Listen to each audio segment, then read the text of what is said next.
पूरा जनपद बिल्कुल माँ विंध्यवासिनी के धाम में रंग चुका है। तैयारी बहुत जबरदस्त है। दर्शक और दर्शनार्थी भी कह रहे हैं कि हर बार से ज़्यादा इस बार व्यवस्था आपने किया है। निःशुल्क बसों की भी सेवा आपने दी है और क्या तैयारी है भक्तों के लिए? देखिए सबसे पहले तो आप ही के सभी श्रोताओं और उन सबको मैं चैत्र नवरात्र के प्रथम दिवस पे शुभकामनाएँ देती हूँ और हिंदू नववर्ष की भी शुभकामनाएँ देती हूँ। कामना करती हूँ कि आपके लिए बहुत मंगलमय हो वर्ष। अब माता का मेला आज से प्रारंभ हो चुका है। हमारे द्वारा यहाँ पे इलेक्ट्रिक बस की एक सेवा प्रारंभ की गई है, जो त्रिकोण दर्शन निःशुल्क सेवा रहेगी। साथ में दिव्यांगजनों के लिए जो असक्त हैं, जो असमर्थ है चलने में, उनके लिए इलेक्ट्रिक गोल्फ कार्ट्स की व्यवस्था की गई है, जो लोगों को दर्शन कराने में सहायता प्रदान करेंगे। इसके साथ-साथ प्राइवेट लोगों के माध्यम से, जैसे यहाँ पर भी हम आए हैं, भंडारे की और प्रसाद के वितरण के कार्यक्रम लगातार हमारे जनपद में चल रहे हैं। इसके साथ भी रैन बसेरा और अन्य सभी सुविधाएँ हम लोग कोशिश कर रहे हैं कि माँ की प्रेरणा से, आशीर्वाद से हम लोग यहाँ पे उपलब्ध करा पाएँ। एक विंध्य महोत्सव के मद्देनजर बहुत से कलाकार आ रहे हैं, दूर-दराज से आ रहे हैं। इसकी भी विशेष तैयारी है क्या शासन की मंशा के अनुरूप बेहद रूप से कोई विशेष तैयारी भी है?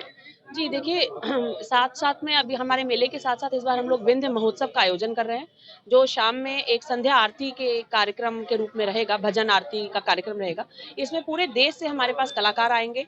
मिर्ज़ापुर प्रशासन और जनपद उनके स्वागत के लिए पूरी तरह से तैयार है, सभी के साथ समन्वय स्थापित है।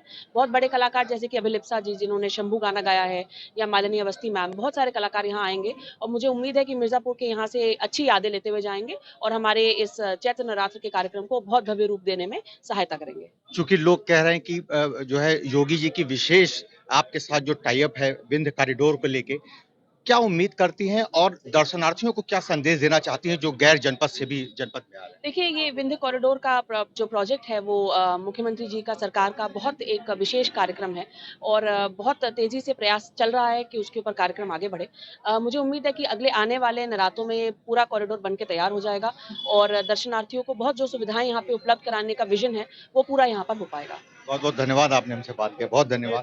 तो हमारे साथ मिर्ज़ापुर जिलाधिकारी दिव्या मित्तल जी मौजूद थी, जिन्होंने बहुत ही बेहतरीन तरीके से तमाम ऐसे दर्शनार्थियों के लिए क्या इंतजामात किए जा रहे हैं विंध्याचल क्षेत्र में और उसके अलावा आज ये चील चौराहा बहुत ही महत्वपूर्ण चौराहा है क्योंकि यहीं से होके लाखों की संख्या में भक्तगण गुजरते हैं विंध्यवासिनी धाम में क्योंकि ये गोपीगंज से प्रतापगढ़, इलाहाबाद, कानपुर और अगर इधर की बात करें तो औराई, भदोई और जो है जौनपुर उसके अलावा गोरखपुर तक के तमाम दर्शनार्थी इसी पथ से होके जाते हैं और दर्शनार्थियों के पथ में कहीं समस्या न हो इसके लिए भी आज जिस तरीके से ब्लॉक प्रमुख मीनाक्षी सिंह के द्वारा यहाँ आए हुए तमाम भक्तों के लिए निरंतर प्रसाद वितरण का जो कार्यक्रम रखा गया उसमें भी जिलाधिकारी बढ़ चढ़ के हिस्सा लेती नजर आई। दरअसल शायद यही कारण है कि जनपद मिर्जापुर को संपूर्ण भारतवर्ष में जाना जाता है क्योंकि आज से नवरात्र शुरू हो रहा है और माता रानी के धाम में लाखों की संख्या में भक्तगण यहीं से होके जाते हैं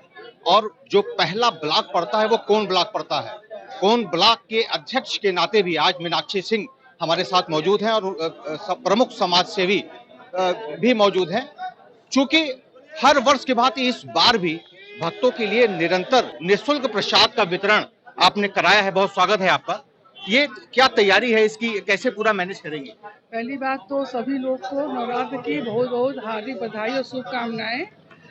और हम लोग निःशुल्क हम लोग सेवा भाव से हम लोग ये सेवा कर रहे हैं। देवी माँ करेगी 9 दिन अच्छे से हम लोग का ये पूरा कार्य पूरा हम लोग का समापन हो इसका, और यही मेरी प्रार्थना है और सब पर देवी कृपा बनी रहे। मीनाक्षी जी, यहाँ से लाखों भक्त जाते हैं, जब आप निःशुल्क उनको जो है अन्नपूर्णा का भोग कराती हैं, तो आपके मन में क्या होता है, क्या भावना आती है जब लोग ऐसे प्रसाद लेते हैं? अरे मन में तो बहुत खुशी मिलती है कि इसी के बहाने दुर्गा जी के ये नवरात्र चल रहा है। सब लोग अच्छे से सब लोग भोजन कर रहे हैं, सब लोग खुशियाँ अपना सब दिखा रहे हैं, यहाँ पर आकर प्रसाद ग्रहण कर रहे हैं। यही मेरी इच्छा रहती है। जी, जी। अनिल सिंह जी, आज जो है जिलाधिकारी ने खुद बढ़ के आपके इस कार्यक्रम को प्रमोट किया है। क्या आपको लगता है कि अब राम राज्य की जो परिकल्पना थी वो साकार हो रही है जिला पर? बिल्कुल भी रामराज की हमारी सरकार की भी यही मंशा है। और सबसे बड़ी चीज़ है, हम लोग 9 दिन ये नवरात्र का जो 9 दिन होता है हमारे लिए बहुत महत्वपूर्ण होता है। और बहुत से लोग हैं अपन प्रसाद ग्रहण, लेकिन हमारा ये क्षेत्र है, हमारा ये दायित्व भी है और यहाँ श्रद्धालु आदि इसी बहाने हमको सेवा करने का मौका हमारा प्रसाद ग्रहण कर लोग हमें कृतज्ञ करते हैं कि मैं उनको ग्रहण करा के मैं कृतज्ञ करता हूँ। बतौर जिलाधिकारी जब ऐसे कार्यक्रम में शरीक होते हैं तो आप लोग को क्या लगता है, आपका मनोबल और बढ़ता है? बिल्कुल बढ़ता है भाई। जिलाधिकारी महोदय से मैंने निवेदन किया था, उन्होंने कहा कि प्रमुख जी मैं जरूर आपके भंडारे पे आऊंगा। उन्होंने आया, शुभारंभ करवा। इससे हम लोगों को, हमारे क्षेत्र के लोग, हम लोग को और भी अच्छा करने की प्रेरणा मिलती है और माँ भगवती की कृपा रहेगी। भविष्य में और अच्छे हम मनोभाव से हम सेवा करते रहेंगे। बहुत बहुत धन्यवाद, आप लोगों ने हमसे बात किया। तो आप हम कैमरामैन से बताएंगे कि वो दिखाएं किस तरीके से भक्तगण जो लाभार्थी हो रहे हैं और भारी संख्या में निःशुल्क प्रसाद का वितरण किया जा रहा है। उसके अलावा भी आप जब देखते हैं कि जब दूर दराज से लोग यहाँ आते हैं, आने के बाद जब उनको इस तरीके की व्यवस्था मिलती है तो उनकी थकान दूर हो जाती है। कोई जो है 1000 किलोमीटर दूर से आ रहा है, कोई 500 किलोमीटर दूर से आ रहा है, कोई 700 किलोमीटर दूर से आ रहा है। तो ये तमाम ऐसी चीजें हैं जब लोग एक दूसरे की सेवा करते हैं। हालांकि ये हजारों की संख्या में भक्तगण माता रानी के दरबार में जाके वो अपने आप को पुण्य के भागी महसूस करते हैं, तो कई ऐसे समाज सेवी भी हैं जो भक्तों की सेवा करके अपने को पुण्य का भागीदार मानते हैं। मिर्जापुर से टीवी 100 के लिए वीरेंद्र गुप्ता की रिपोर्ट।